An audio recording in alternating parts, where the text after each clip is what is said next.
Welcome back to The Explainer. Today, we're zeroing in on a massive fitness goal. We are totally demystifying the push-up. Our mission right now is to take what most people see as this grueling pass-or-fail test of raw power and transform it into a highly learnable, step-by-step system. So, let's just dive right in. It's kind of a crazy paradox when you stop and think about it, isn't it?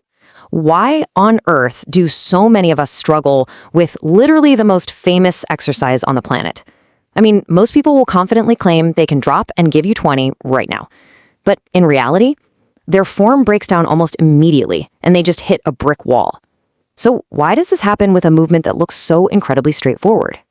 Well, we almost always chalk up a failed push-up to just a simple lack of brute strength.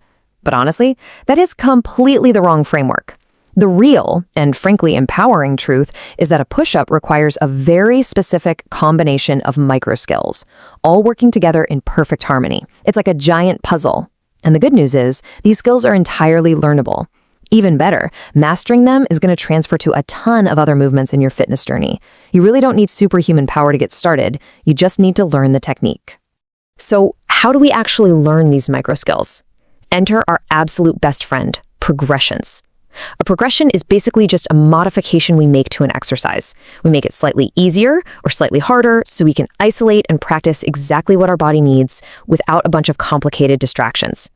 Now, using progressions means we really have to drop our ego. We're not just flailing around on the floor trying to do the absolute hardest version on day one. We are mastering the movement step by step. Here is the exact level map we are following today. 1. The skill myth. 2. Level 1. Upright progressions. 3. Level 2, horizontal progressions. 4. Troubleshooting your bottlenecks. And 5. The full push-up rock star. All right, section 1, the push-up skill myth. Okay, so here is the 4-step ladder we're going to be climbing today. Wall, incline, knee, and full. And I want to assure you right now, every single rung on this ladder is entirely achievable. These exact progressions have worked for countless people over the years. You just have to find the level that works for you right now. Train there until you're strong enough, and then step up to the next one. It's that simple. Moving right along to section 2, level 1, upright progressions. Now, it is incredibly easy to brush off wall push-ups. I get it. It kind of feels like you're just giving a building an awkward high five. But listen, doing 3 sets of 50 reps here is absolutely not just busy work. Think of this like a professional powerlifter warming up with an empty barbell. This is pure movement practice. Check out these form cues. Keep your shoulders down, elbows somewhat flared, abs braced tight, and maintain a perfectly straight line from your head down to your feet. Place your hands just a bit below shoulder height. Actually, you might even find it way more comfortable on your fingers instead of your palms. When you knock out 50 reps with intense intentional focus on these cues, you are literally training your central nervous system. Okay, so once you've totally mastered the wall, we change the angle. We step it up to incline push-ups. You'll want to use a really secure railing or a sturdy table, ideally right around hip height. Just remember, the lower you place your hands, the harder the exercise gets. Because gravity is pulling on you a bit more here, it takes way more effort to keep your body perfectly straight. So the absolute crucial skill to focus on is proper body bracing. Just tilt your pelvis back slightly, and you'll instantly feel your abs and glutes fire up. Straighten out your knees, keep your legs relatively close together, and you're good to go. A quick pro tip for this stage, definitely film yourself. You will spot tiny flaws in your form on video that you simply cannot feel while you're in the middle of a set. Which brings us to section 3. Level 2, horizontal progressions. All right, time to actually touch the ground with knee push-ups. Going horizontal is going to feel substantially different. Our big goal for this level is to hit 2 sets of 25 reps. Now, a super common mistake right here is letting that lower back sag toward the floor. To fix it, call back to that bracing skill we just learned on the incline. Tilt that pelvis back and lock those abs in tight. Your lower back should absolutely never hurt during a push-up. This is also the exact stage where you need to find your ideal hand placement. If your hands are too close together, you're going to blast your triceps, but too far apart and you're heavily targeting the chest. Just turn your hands slightly inward to get a nice, natural elbow flare, and you'll find that sweet spot. I really want you to remember this rule. Removing ego can actually add strength. It's funny, but so many people will actively choose to skip the knee push-up entirely because they think it's too easy or somehow a sign of weakness. Look, validating exactly where your body is at right now is a superpower. Stepping down to a knee progression is a smart, highly calculated move for long-term gains. You're isolating crucial skills now so that when you do step back up to the standard push-up, you will absolutely crush it. So let's say you're easily hitting those 2 sets of 25 knee push-ups. You're feeling strong, but maybe you're just not 100% ready for the full standard push-up yet. Well, enter the alternating push-up.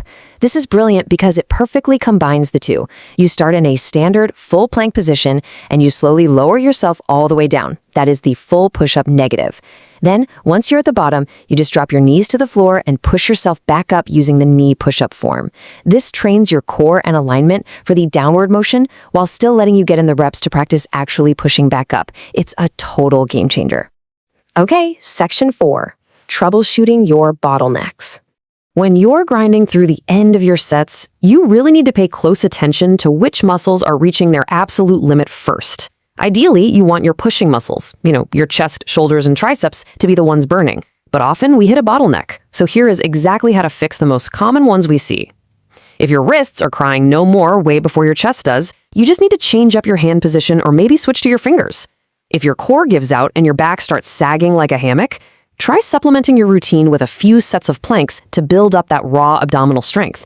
And if you're feeling actual joint pain, listen, that is your body talking to you. Drop down to an easier progression for a few weeks to let your connective tissues catch up to your muscles.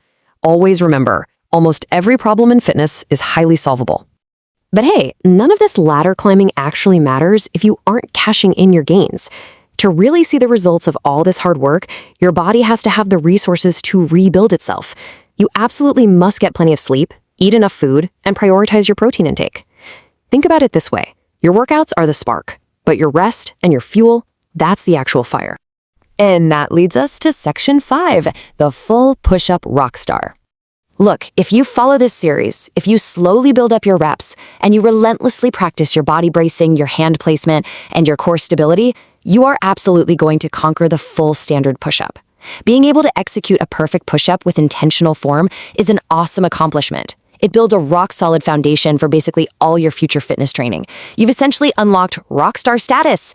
And by the way, if you want to keep tracking this ongoing journey, the source material notes that checking out the hybrid Calisthenics app or even grabbing one of their posters is a fantastic way to keep these exact form cues front and center on your wall. So, as we wrap up this explainer, I want to leave you with one final, vital question to think about. Which progression are you going to start with today? Are you going to swallow your pride, step up to the wall, and perfect your form with 50 intentional reps? Or are you ready to conquer the knee push-up with absolutely flawless hip alignment? Whatever it is, drop the ego, pick your rung on the ladder, and start building your undeniable strength today. Thanks so much for joining me, and I honestly can't wait to see you conquer the push-up.